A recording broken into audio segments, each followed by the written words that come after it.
सारंगगढ़ के भारत माता चौक पर आज भाजपा के किसान मोर्चा की अगुवाई में खाद की किल्लत को लेकर धरना प्रदर्शन करते हुए भूपेश सरकार को केवल वायदे का सरकार बताते हुए जमकर कोसा, जिसके बाद राज्यपाल के नाम एसडीएम सारंगगढ़ को ज्ञापन सौंपे। सारंगगढ़ में आज भारतीय जनता पार्टी किसान मोर्चा की अगुवाई में खाद की किल्लत व बलपूर्वक 2 रुपए के गोबर को 10 रुपए में किसानों को खरीदी करने को मजबूर करने के खिलाफ एक दिवसीय धरना प्रदर्शन किया गया, जहां भाजपा जिलाध्यक्ष से लेकर सभी पदाधिकारियों ने बारी बारी से भूपेश सरकार को कोसते हुए किसान विरोधी सरकार बताया। जिलाध्यक्ष ने कहा कि जब से भूपेश बघेल सत्ता पर आसीन हुए हैं, तब से प्रदेश में किसानों के हालात बद से बदतर होती जा रही है।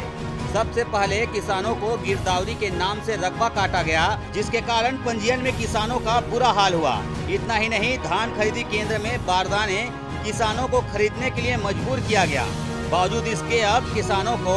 वर्मी कंपोस्ट के नाम पर 2 रुपए के गोबर को 10 रुपए में खरीदने के लिए मजबूर किया जा रहा है। इन्हीं सब बातों को लेकर आज किसानों की दुर्दशा को देखते हुए उनके हित में प्रदेश भाजपा ने कांग्रेस सरकार के खिलाफ प्रदर्शन करते हुए किसानों पर हो रहे अत्याचार को रोकने के लिए धरना प्रदर्शन किया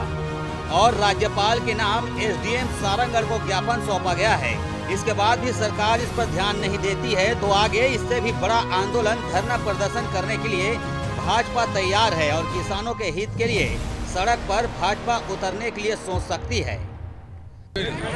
3 दिन पहले प्रदेश भारतीय जनता पार्टी ने एक ज्ञापन दिया था और उस ज्ञापन में वर्तमान में जिस प्रकार रासायनिक खाद 10 रुपए में खाद के नाम पर धोखाधड़ी और खराब बीज के कारण किसानों को जिस प्रकार असुविधा हो रही है, इन सभी समस्याओं को लेकर राज्य सरकार को ज्ञापन दिया गया था और मांग की गई थी कि अगर 48 घंटे के अंदर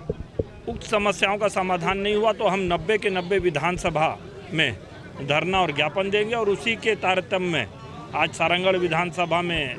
धरना का एक कार्यक्रम आयोजित किया गया था। सन 2018 के बाद से जिस प्रकार कांग्रेस की ये सरकार किसानों के साथ लगातार झूठे वादे और धोखाधड़ी कर रही है, चाहे 2500 रुपये बोनस का मामला हो, चाहे धान खरीदने का मामला हो, रकबा को काटने का मामला हो, 2 रुपए के गोबर को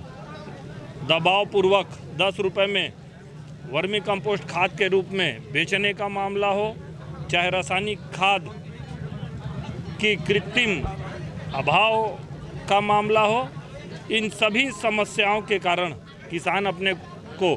ठगा सा महसूस कर रहा था और भारतीय जनता पार्टी किसानों के लिए सड़क पर उतरकर इस संघर्ष को करी। अगर इसके बाद भी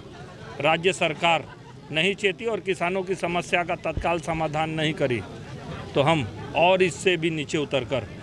इस सरकार को बाध्य करेंगे कि जो उन्होंने वादे किए थे वो जरूर से जरूर पूरे करें। देखिए, सबको मालूम है भूपेश बघेल की सरकार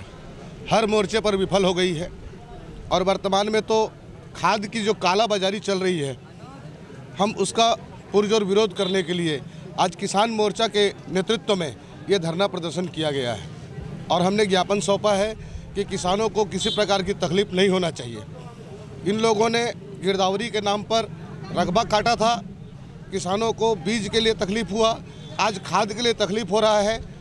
बिजली बिल में इन लोगों ने हाफ करने का वादा किया था, बिजली कटौती हो रही है। इन सारी मुद्दों को लेकर के आज भारतीय जनता पार्टी के कार्यकर्ता विधानसभा स्तरीय धरना प्रदर्शन करने खास करके देखा जा रहा है कि किसान दर दर भटक रहे हैं यूरिया खाद के लिए, जबकि यही मौका है कि किसानों को यूरिया मिलनी चाहिए और उनके खेत में छिड़काव हो। बिल्कुल सही है और इसी कारण से आज भारतीय जनता पार्टी के कार्यकर्ता सड़क की लड़ाई लड़ रही है। किसानों को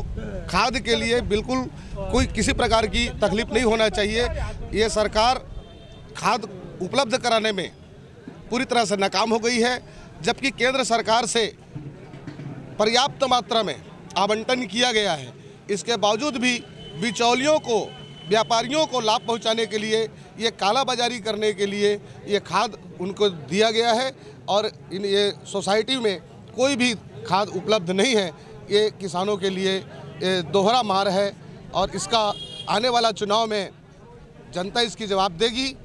और ये भूपेश बघेल को समझना चाहिए। Bureau report ACN 24।